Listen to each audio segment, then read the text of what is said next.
Bismillahirrahmanirrahim. Assalamualaikum warahmatullahi wabarakatuh. Alhamdulillah. Kalimat puja dan puji yang selalu kita panjatkan kepada Sang Pencipta Allah, yang kita yakini tidak Tuhan yang berhak disembah kecuali Dia. Kalimat ini adalah kalimat penghubung yang Allah telah jadikan sebagai kalimat syukur antara Dia dengan hambanya. Dan setiap orang yang mengucapkan ini berarti Allah inginkan kebaikan untuk dia. Karena dengan mengucapkan Alhamdulillah atau bersyukur kepada Allah, maka nikmat yang sedang dia rasakan untuk roda kehidupan di muka bumi ini, serta puncaknya nanti disempurnakan yang sifatnya khalidina fiha, kekal selamanya di akhirat akan dia dapatkan. Oleh karena itu selalulah mengucapkan kalimat mulia ini. Selanjutnya kita panjatkan salam hormat kita kepada manusia terbaik. Manusia yang telah Allah sempurnakan jalur nasabnya, fisiknya, ilmunya. Sebaik-baik suri tauladan bagi setiap manusia, bukan hanya kaum muslimin. Dan Allah subhanahu wa ta'ala menjadikan ini sebagai ibadah. Dengan mengucapkan satu kali salam hormat kepadanya akan dibalas dengan 10 kali rahmat. Dan rahmat Allah meliputi pemenuhan kebutuhan, pengampunan dosa, peninggian derajat, serta juga solusi dari permasalahan-permasalahan dalam kehidupan kita. Oleh karena itu sangat wajar setelah memuji Allah Alhamdulillah kalau kita selalu mengucapkan salawat dan taslim kepada Nabi besar Muhammad sallallahu alaihi wa ala alihi wa sahbihi wasallam. Seperti biasa insyaAllah di hari Rabu kita akan membahas dosa-dosa besar. Semoga Allah subhanahu wa ta'ala menyelamatkan kita dari semuanya, tidak terkecuali. Dan seingat saya malam ini insyaAllah dosa besar ke-176 yang harusnya kita bahas pada Rabu lalu.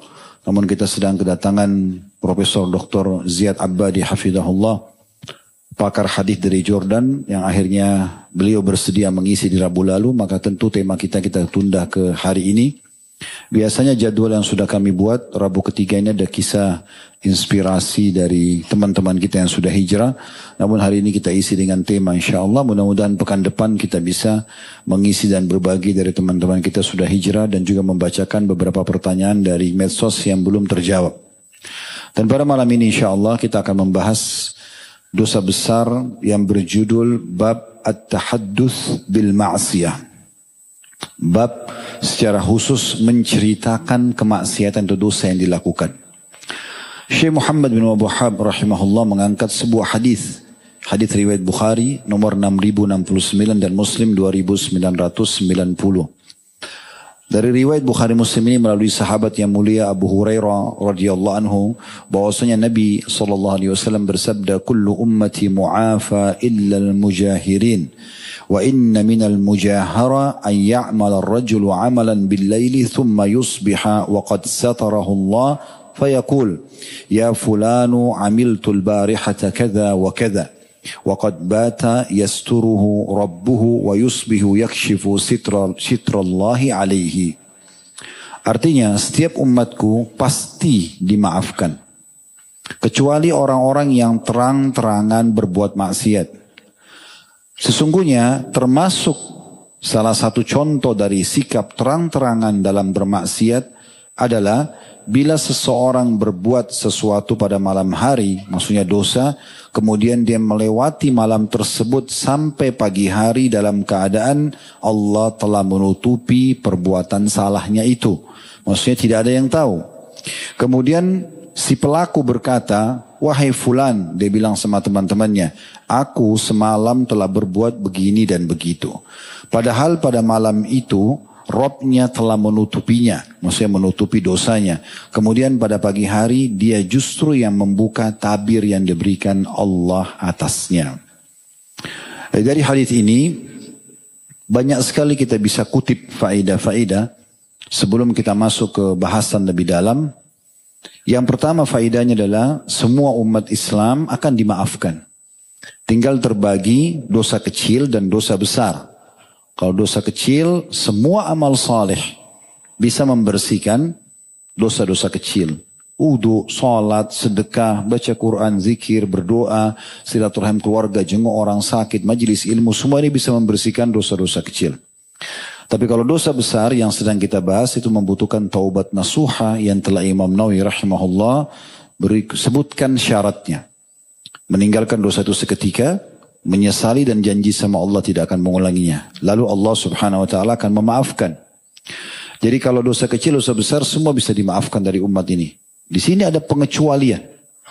Faedah kedua dari hadis adalah pengecualian pengampunan dosa dari Allah bagi orang yang terang-terangan buat dosa.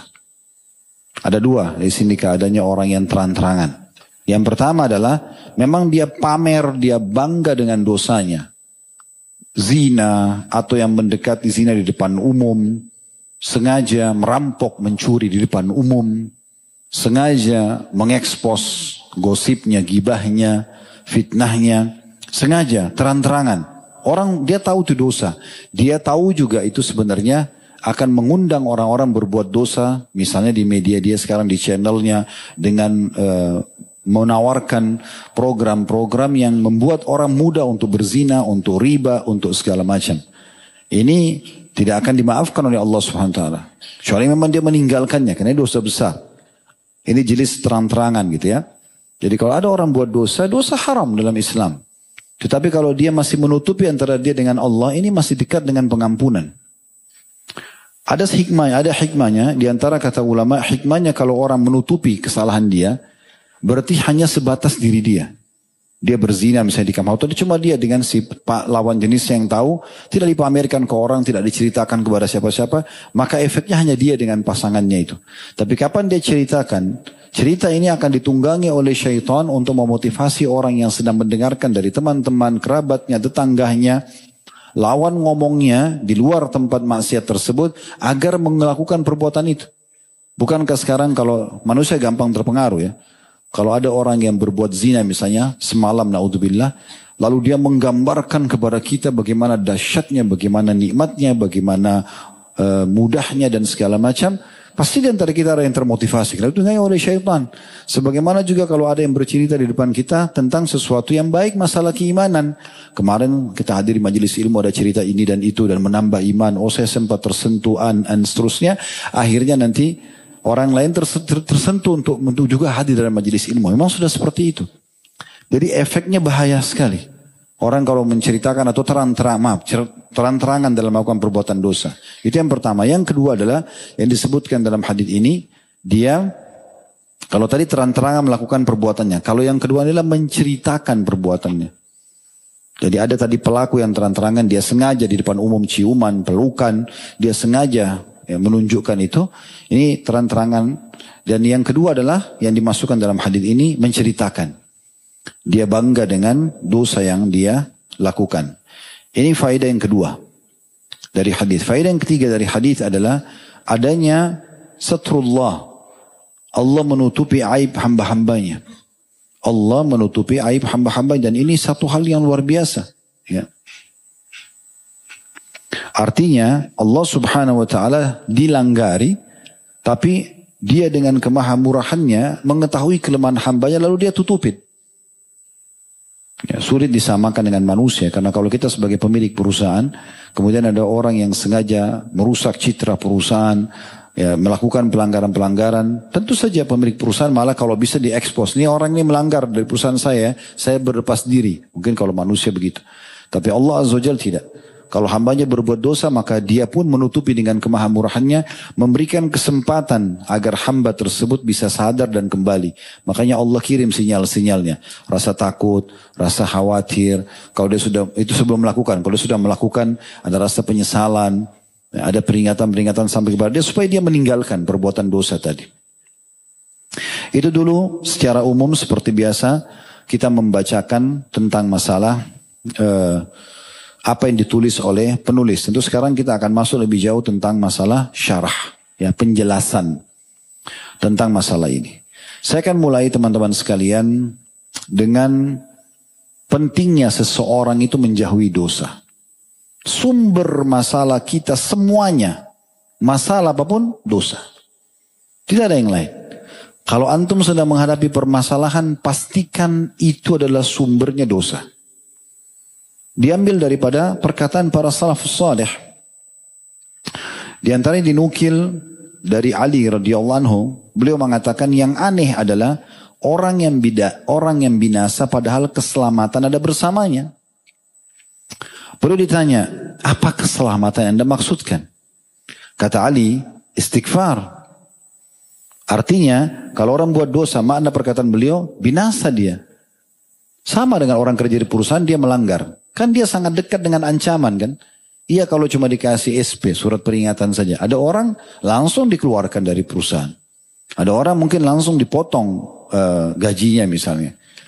Dan yang unik adalah, kenapa orang sudah tahu itu pelanggaran masih dilakukan? Ini orang-orang yang banyak seperti ini. Sengaja dia tahu pelanggaran tapi dia lakukan. Merusak citranya, menghilangkan peluang pendapatan rezeki halalnya misalnya. Itu kalau di perusahaan dia kerja. Nah ini kalau kita tarik garis lurusnya untuk menjelaskan saja. Tidak disamakan Allah dengan makhluknya. Kalau seseorang melanggar hukum Allah, maka dia sangat dekat dengan hukuman dan ancaman Allah. Ini berbahaya. Allah memang dari satu sisi. Inna Allah ghafurur rahim. Allah maha pengampun dan maha pengasih. Tapi jangan lupa. Inna Allah juga syadidul iqab. Allah sangat berat hukumannya. Itu yang Allah sebutkan dan perintahkan Nabi SAW untuk sampaikan. Nabi ibadi, sampaikan kepada hamba-hambaku. Anni anal ghafurur rahim.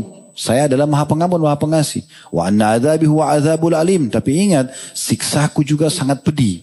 Artinya bagi orang yang baik, orang yang mau kembali kepadanya, melakukan ketaatan, maka akan mendapatkan sifat Allah, Ghafurur Rahim. Orang yang membangkang, orang yang selalu melakukan pelanggaran-pelanggaran, maka azabnya Allah pedih. Dan untuk apa kita masuk kepada pelanggaran? Sering kami ingatkan pada saat belajar tentang dosa-dosa besar ini teman-teman sekalian.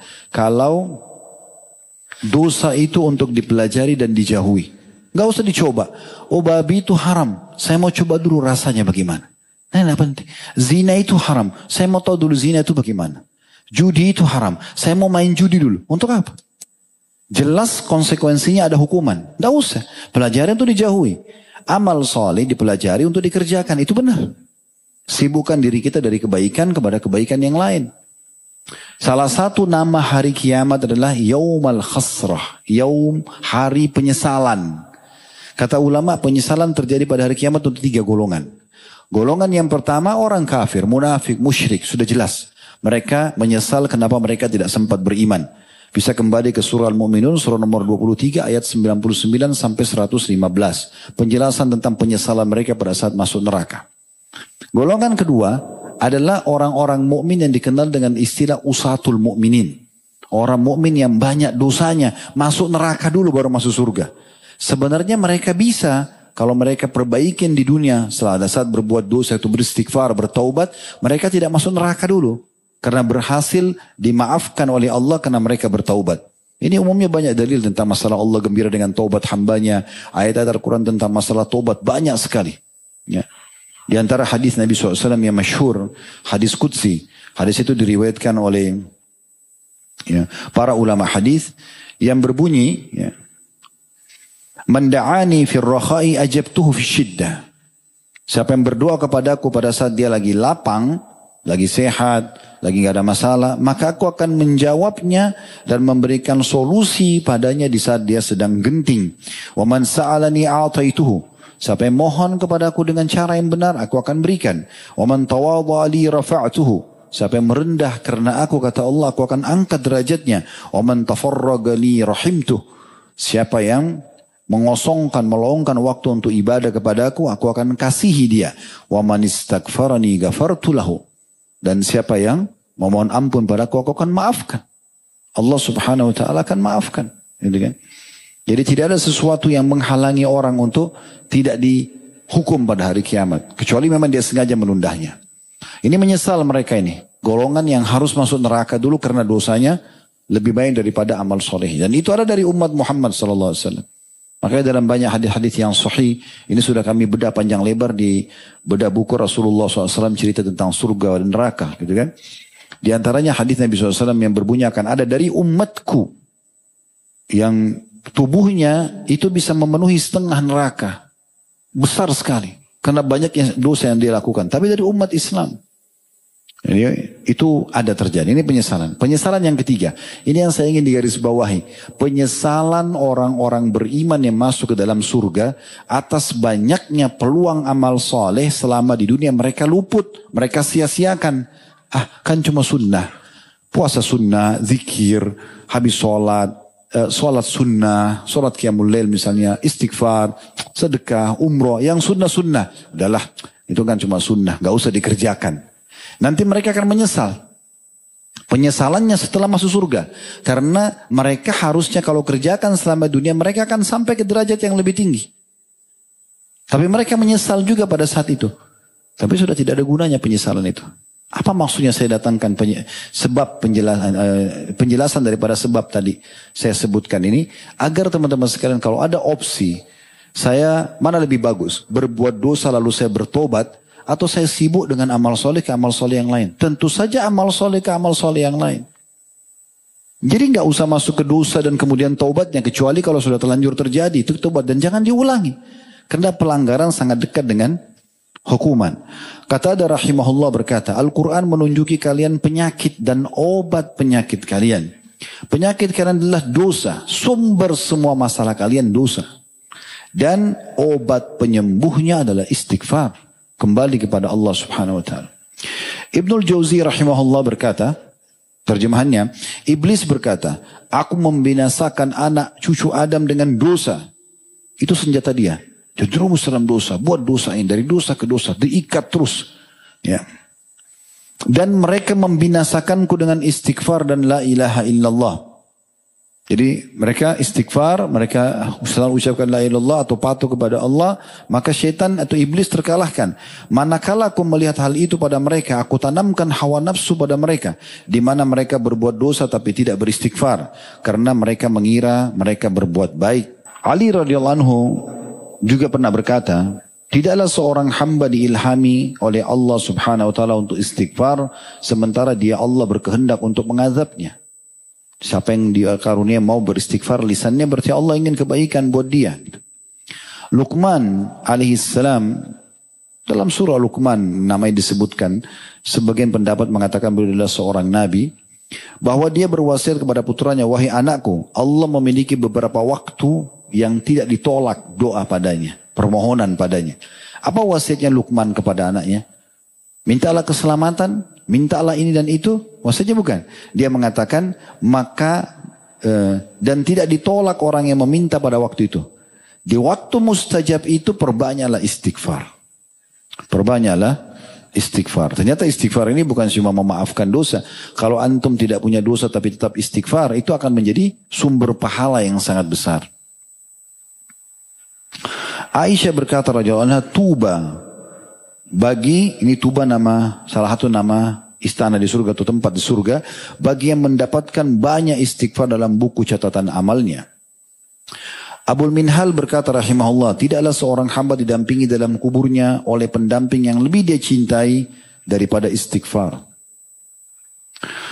Al-Hasan Basri rahimahullah berkata, perbanyaklah istighfar di rumah-rumah kalian, di meja-meja makan kalian, di jalan-jalan kalian, di pasar kalian, dan di majlis-majlis kalian, karena kalian tidak tahu kapan ampunan itu akan turun. Seorang badui pernah berkata kepada tetangganya yang baru datang di pemukiman mereka, siapa yang ingin menjadi tetangga di tanah kami, hendaklah memperbanyak istighfar, karena istighfar akan mendatangkan awan yang tebal dan mengandung hujan yang lebat. Maksudnya untuk mendatangkan, menyuburkan tanaman, menghidupkan ternak, menghidupkan mereka karena adanya air.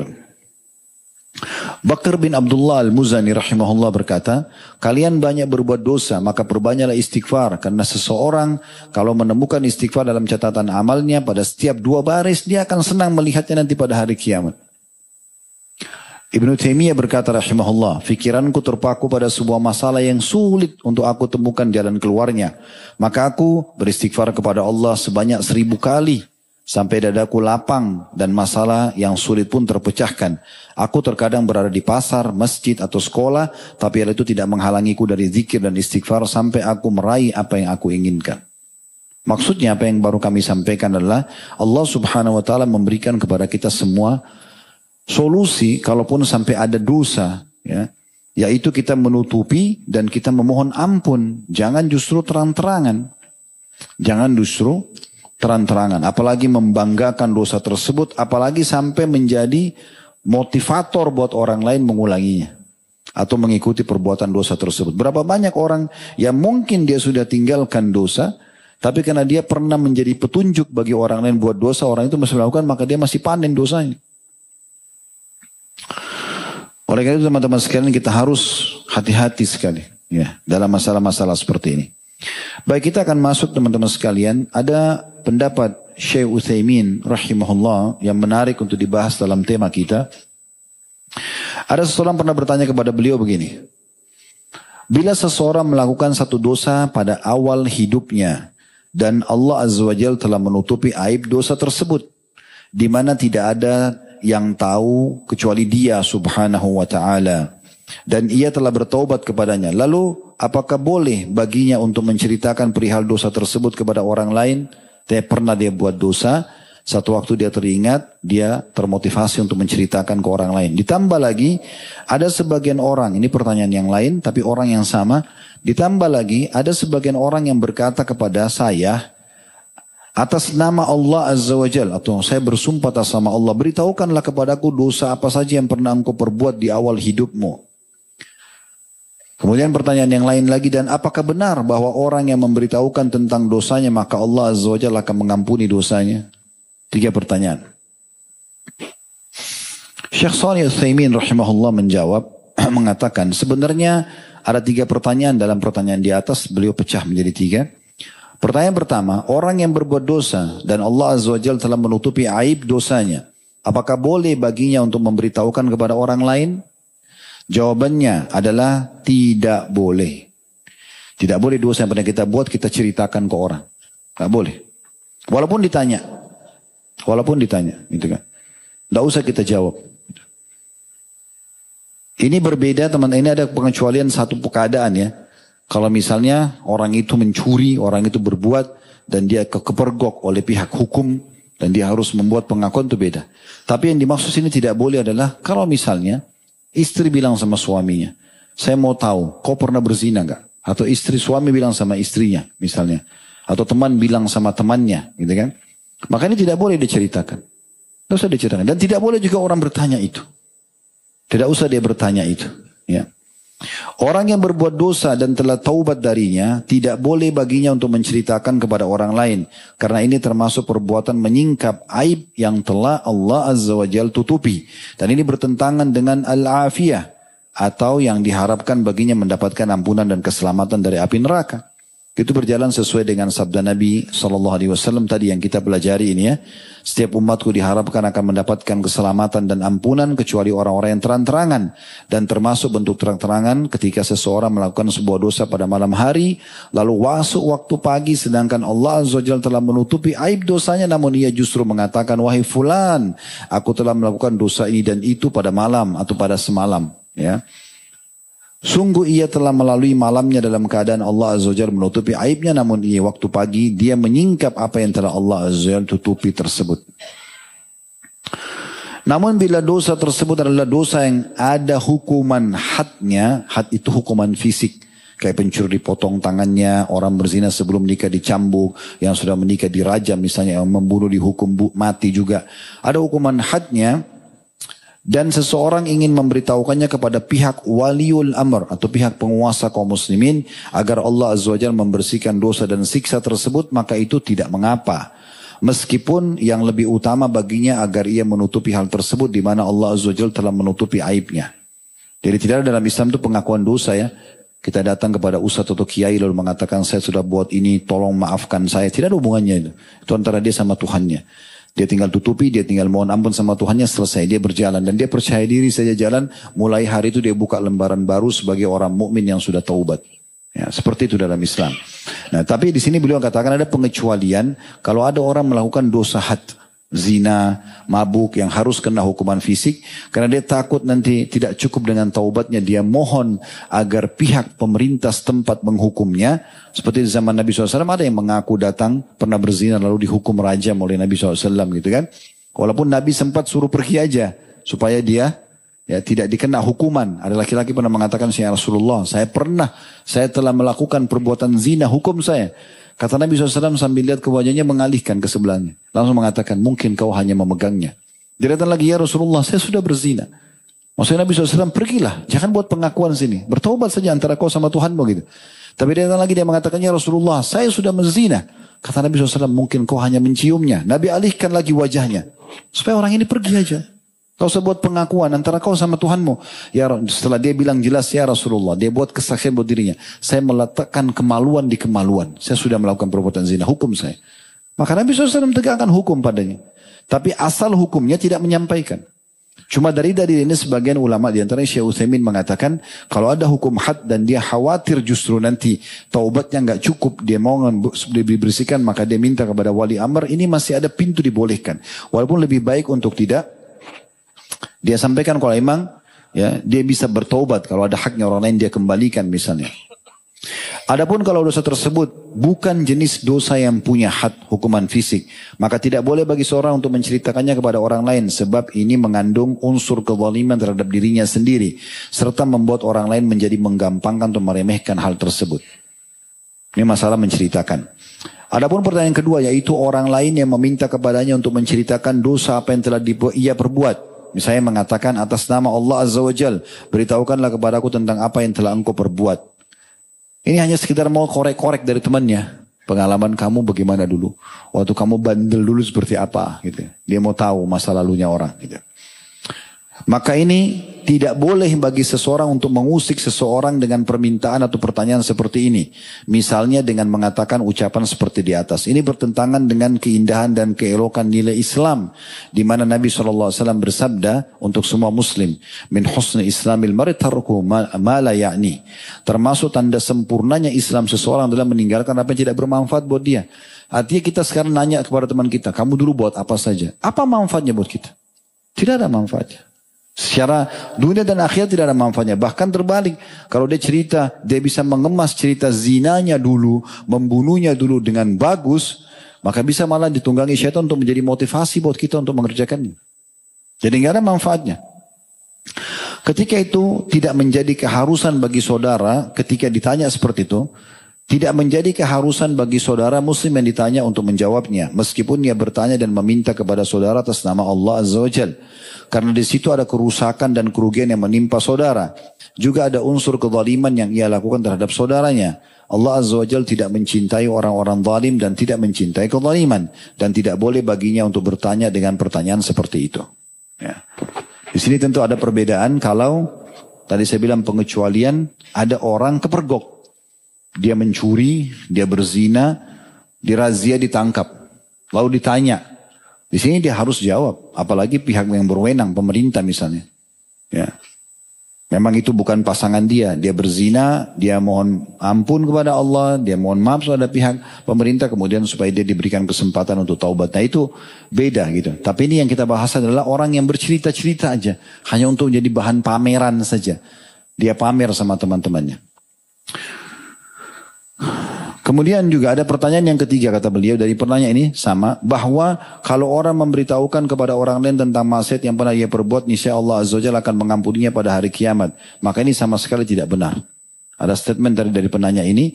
Kalau seandainya ada orang yang ceritakan sama orang lain pengalaman masa lalunya yang dulu jahat, yang tidak baik, maksiat kepada Allah. Dengan dia cerita maka Allah akan maafkan. Kata beliau ini sama sekali tidak benar. Seperti yang telah kami katakan, tidak boleh bagi seorang untuk memberitahukan orang lain tentang perbuatan maksiat yang pernah ia lakukan. Yang Allah Azza wa Jalla ampuni adalah bila seseorang bertaubat dan kembali kepadanya dari dosa-dosanya dan ia menyesali serta bertekad untuk tidak mengulanginya lagi di kemudian hari. Ditambah lagi bahwa taubat tersebut dilakukan pada waktu di mana taubat masih bisa diterima. Maksudnya masih hidup, belum meninggal. Artinya sebelum seseorang menyaksikan kematian dan sebelum matahari terbit dari arah barat. Ini fatwa beliau dari fatwa Nur ala Darb yang di fatwa beliau di nomor 12 ya, yang disampaikan pada saat itu. Kemudian juga teman-teman sekalian yang perlu kita garis bawahi juga, bagaimana Allah Subhanahu wa taala menyuruh kita menutupi aib kita dan menutupi aib orang lain. Menguatkan tadi apa yang dijawab oleh Syekh Utsaimin rahimahullah. Hadits Ibnu Umar radhiyallahu anhuma berbunyi bahwasanya Rasulullah SAW bersabda, ini hadis Bukhari Muslim ya. Ayuhan nas, qad ana lakum an tantahu an hududillah. Wahai sekalian manusia, sudah tiba saatnya sekarang kalian berhati-hati atas batasan-batasan Allah. Apa yang Allah larang, jangan pernah sentuh. Mendekati aja, jauhi sekedar. Mulai ada ajakan, mulai ada bisikan, mulai ada dorongan, jauhi. Langsung segera. La taqrabuz zina, jangan dekati zina. Ya, jangan dekati, jangan mulai WA, jangan mulai kirim foto, jangan mulai. Supaya jangan mendekati ke sana. Lalu beliau mengatakan, Man asaba min hadhil kadhurat. Man asaba min hadhil kadhurati syai'an falyastatir bisitrillah. Fa innahu man yubdiya lahu safhatahu nukim alaihi kitab Allah. Siapa saja yang terjerumus dalam perbuatan kadhurat. Kadhurat ini perbuatan jelek, busuk, kotor, jorok. Itulah semua dosa. Semua dosa itu dipandang seperti itu dalam agama. Semua dosa. Jadi kalau syaitan hiasi di mata antum itu bagus, dosa itu berarti itu salah. Itu dari syaitan. Semua dosa ini harus antum pandang menjijikkan. Jorok. Nggak boleh disentuh. Jangan dilanggar. Karena di depannya ada konsekuensi hukuman yang bisa Allah datangkan. Jangan dicoba. Kalau di perusahaan jadi pegawai yang berprestasi. Nggak usah jadi pegawai yang ugal-ugalan. Nah, gitu. Jadi hamba Allah yang patuh aja. Yang soleh, dan saya sudah sering bahasakan, sekali kita hijrah 100%, jangan setengah-setengah, jangan dicicil. Sholatnya iya, tapi yang lain masih langgar. Enggak, antum gak akan rasakan nikmatnya iman kalau begitu. Maksimal sekalian, gitu kan. Menjadi orang baik, jangan setengah-setengah. Dan tidak usah peduli dengan perkataan orang gitu. Kata Nabi SAW, barang siapa yang terjerumus dalam perbuatan yang jelek itu, kotor, buruk, menjijikkan itu, dosa, hendaklah ia menutupi dirinya dengan tirai Allah. Oh, sudah tutupin, jangan malah dia buka. Karena barang siapa yang memberitahukan perbuatannya kepada kami, maka kami pasti akan menegakkan ketetapan hukum Allah atasnya. Jadi maksudnya tadi menguatkan apa yang kita bahasakan ya. Kalau kita berbuat dosa, tutupin aibnya. Karena kalau dilaporin, berhaklah ya kena hukuman gitu. Ini poin. Ya. Tentu di sini teman-teman sekalian, kita juga pernah jelaskan berhubungan dengan taubat supaya jelas. Kalau antum berbuat dosa itu antara antum sama Allah, misalnya tidak sholat, ya, misalnya berzina, tapi ini bukan pemerkosaan, ini berzina saja secara umum. Ini adalah urusan antum sama Allah. Taubat, tutupin dan jangan diulangi lagi, selesai, gitu kan? Tapi kalau berhubungan dengan makhluk, ini dibagi lagi nih, ada 3 bagian di makhluk. Ini dosanya berbahaya banget ini, ya. Kalau berhubungan dengan masalah perusakan citra, ghibah dan fitnah. Atau yang kedua, berhubungan dengan masalah pengambilan harta. Pencuri misalnya, menipu. Atau menyakiti fisik. Ya, ini berarti ada kisos. 3 hal ini harus taubatnya diikuti dengan memperbaiki 3-tiganya. Misal, orang taubat dari gibahnya, pernah menggibah atau memfitnah seseorang. Maka tidak cukup dengan taubat nasuha kepada Allah karena dia dosa besar. Imam Nawawi mengatakan tinggalkan dosa itu, sesali dan janji sama Allah tidak akan mengulanginya. Tapi harus diikuti dengan poin penting, yaitu kembali meminta keridhaan kepada orang yang pernah kita gibah. Maafin ya, saya pernah gibah Anda. Dan kalau dia kasih syarat, saya tidak maafkan sampai Anda memperbaiki nama saya. Perbaiki namanya orang. Minta sama Allah petunjuk. Saya dulu pernah waktu pertama gosipin orang ini, siapa yang saya hubungi. Pasti Anda tahu siapa yang pertama Anda telepon. Tanya, saya dulu pernah menceritakan si fulan itu salah ya. Saya sudah tobat. Jadi kalau sekarang nyebar lagi saya tidak mau ikut campur. Misal. Atau kalau orang sudah meninggal, kita perbaikin nama baiknya. Kita pernah rusak di media, kita tampil di media. Saya salah dulu, saya pernah bicara tentang si fulan misalnya. Kalau mau lepas hari kiamat. Karena kalau tidak ini bahaya nih. Masuk dalam istilah muflis. Sudah tahu yang orang bangkrut hari kiamat. Itu diantaranya itu. Kalau dia sifatnya yang kedua. Pengambilan harta wajib dikembalikan. Gak bisa tidak. Kita pernah curi pulpen. Buat manipulasi data di kantor. Sehingga ini kita ambil yang bukan hak kita. Ambil haknya perusahaan. Harus dikembalikan. Taubat kepada Allah. Dan kembalikan itu. Minta keridhaan pemilik harta. Yang ketiga, kalau tidak ditemukan, sudah tidak ditemukan lagi, perusahaan sudah bangkrut, sudah valid, tidak ada lagi, tidak tahu kemana, keluarkan sedekah sejumlah itu niat untuk menebus kesalahan kita tadi. Yang ketiga adalah kalau kisos, kita pernah tonjok orang, sok jagoan, jatuhin gigi orang, tendang orang, jambak kepalanya, apalah. Biasanya orang gitu sok jagoan. Bukan di situ tempatnya. Tempatnya itu di medan jihad. Di jihad saja lagi berperang, kata Nabi SAW nggak boleh mutilasi. Gak boleh membakar, gak boleh. Ya, kalau kalian membunuh dengan cara yang santun, kata Nabi. Coba. Terus ini yang jadi preman-preman ini ngapain? Nunjukin kehebatan ke orang. Apalagi ngambil hartanya orang. Itu kan bahaya sekali. Gak boleh gitu. Nah itu kisos. Nabi SAW di akhir beliau sempat mengatakan ini tubuhnya Muhammad SAW. Beliau tidak bilang tubuh Rasulullah. Beliau merendah SAW. Beliau ini tubuh Muhammad. Siapa yang pernah Muhammad sakiti maka silakan dibalas. Beliau juga pernah berkata pada saat memanggil pembantu Ummu Salamah di hadis Bukhari. Tapi pembantu itu rupanya tidak dengar. Ummu Salamah ke kamarnya pembantu itu. Pembantu itu lagi bermain sama anak domba kecil. Kata Ummu Salamah, kenapa saya lihat kau masih di sini pada Rasulullah dari tadi memanggilmu? Dia mengatakan saya tidak dengar. Lalu dia datang kepada Nabi SAW mengatakan, ya Rasulullah demi zat yang mengutus anda dengan kebenaran, saya benar-benar tidak dengar panggilan anda. Maka Nabi SAW sambil pegang siwak berkata begini, kalau bukan karena kisos, maka saya sudah hukum kau dengan kayu siwak ini. Saya bisa pukul kau dengan ini. Tapi kalau saya pukul, saya malah bisa kena kisos kalau seandainya kau tidak salah. Jadi nggak boleh sembarangan mukul-mukul orang. Nggak ada urusannya itu. Ya. Pukulan pun dalam Islam seperti kasus hadis Nabi SAW tentang perintahkan anak kalian sholat di umur 7 tahun, pukul mereka di 10 tahun. Hadis itu tentang anak. Hadis tentang atau ayat Al-Quran dalam surah Nisa tentang bolehnya memukul wanita yang nusyud, membangkang. Ulama sepakat dengan istilah darbatun ghairu mubarrah. Pukulan yang tidak berbekas, sebagian memberikan isyarat dengan jadi telunjuk atau dengan kayu siwak. Bukan memar-memar anaknya orang, dipukul istrinya bengkak-bengkak pulang, anaknya sudah luar biasa gitu. Ya. Saya tidak tahu bagaimana Allah mengangkat rahmat dari hati sebagian orang gitu kan. Jadi kalau memang menikah untuk berantem, sekalian beli ring aja, tanding di situ. Ya. Karena aneh gitu rumah tangga yang satu lempar piring, satu banting pintu, satu jambak-jambakan. Ini rumah tangga atau apa ini gitu. Begitu juga dengan anak Allah amanahkan. Berapa banyak orang di luar sana pengen punya anak, Allah gak kasih, belum kasih anak. Kita dikasih anak malah dipukul, malah ditendang, malah dimarahin. Kenapa gak dididik? Anak-anak salah saatnya diingatkan kan gitu. Itu aset amal jariah. Nah ini poin-poin yang harus diperhatikan. Ya. Juga ada hadis Nabi SAW riwayat Muslim, La yasturullahu ala abdin fid dunya illa satarahullahu yawmal qiyamah. Jika Allah menutupi dosa seorang hamba di dunia, dan hamba itu menutupi juga, sebagaimana Allah tutupin, dia tidak mau buka, dia rahasiakan benar, dia terus bertobat kepada Allah, maka pasti Allah juga terus akan melanjutkan penutupan itu sampai hari kiamat. Di hari kiamat juga Allah tidak akan beberkan dia nanti di depan umum.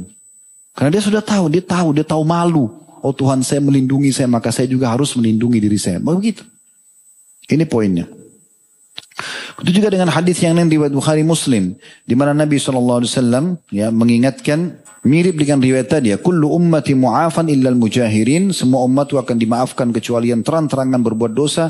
Wa inna minal mujahana an ya'mal ar-rajulu bil-laili 'amalan thumma yusbihu wa qad satarahu Allah fa yaqulu ya fulan 'amiltu al-bari kadza wa kadza wa qad bata yasturuhu rabbuhu wa yusbihu yakshifu sitra rabbih. Hadis ini mirip dengan yang tadi ya. Hadis Bukhari Muslim tentang bagaimana dia ditutupi oleh Tuhannya kemudian dia membukanya sendiri pada esok harinya. Kesimpulan yang kita sampaikan teman-teman sekalian, bagaimana poin pertama, jauhi semua dosa. Tak usah dicoba karena itu sumber permasalahan. Udahlah cukup yang lalu-lalu antum lakukan. Kalaupun pernah lakukan sekarang istighfar, taubat kepada Allah, jangan ulangi. Karena pasti ada efek jerah. Ya. Dan poin yang kedua, daripada kita habiskan waktu kita berbuat dosa lalu bertobat lagi, lebih bagus kita sibukkan diri kita di waktu itu beramal soleh. Dari amal soleh ke amal soleh yang lain. Walaupun ini bertobat bisa diterima. Tapi ada masih banyak resikonya. Bisa saja kita tidak sempat taubat sebelum meninggal. Bisa saja istighfar kita belum cukup memaafkan dosa itu misalnya. Atau paling tidak ada efek jerahnya. Mungkin antum sudah hijrah, antum kaget kok masih ada saja cobaan-cobaan yang datang. Ya memang begitu. Bisa saja efek jerah daripada itu. Kan gitu. Jadi jangan usah. Ya. Kemudian yang selanjutnya teman-teman sekalian, tidak usah juga selalu mengorek-ngorek dosa orang lain. Tidak usah, sengaja nanya-nanya, sengaja ngorek-ngorek, mau dengarin, nggak perlu. Ya. Kisah hijrah yang kita pernah angkat dan kita biasanya angkat di pekan ketiga, itu hanya menceritakan bagaimana orang ini taubat. Oh, saya taubat karena saya mendengarkan ceramah tentang ini. Nah begitu, itu boleh kisah hijrah. Dia langsung ke poin yang bisa memotivasi pendengarnya agar bertobat juga seperti dia. Oh ternyata ada orang tobat karena dia dengarkan ceramah tentang neraka. Oh ada orang taubat mungkin karena pernah melihat temannya dia tabrakan di depan mata dia terus meninggal. Misal contoh, nah itu tidak ada masalah. Tapi jangan dia ceritakan, saya yang dulu pezina loh. Mungkin tidak ada di sini yang hadir yang mengalahkan zina saya. Wah luar biasa. Kan ajaib itu. Ya, saya pernah ketemu sama seorang ikhwah, dia membahasakan ke saya. Ustaz saya pernah punya kasus, siapa yang tidak tahu kasus saya? Dia bilang gitu, sampai menasional. Sebentar akhi, saya nggak tahu kasus antum. Saya gitu, saya nggak tahu kasus antum, nggak pernah dengar kasus. Kok antum merasa paling hebat dosanya? Nggak usah. Yang tahu mungkin segelintir orang di situ, Allah masih tutupin itu. Gitu kan. Kenapa harus berbangga dengan itu? Allahu a'lam. Subhanakallahumma bihamdika, asyhadu an la ilaha illa anta astaghfiruka wa atubu ilaik.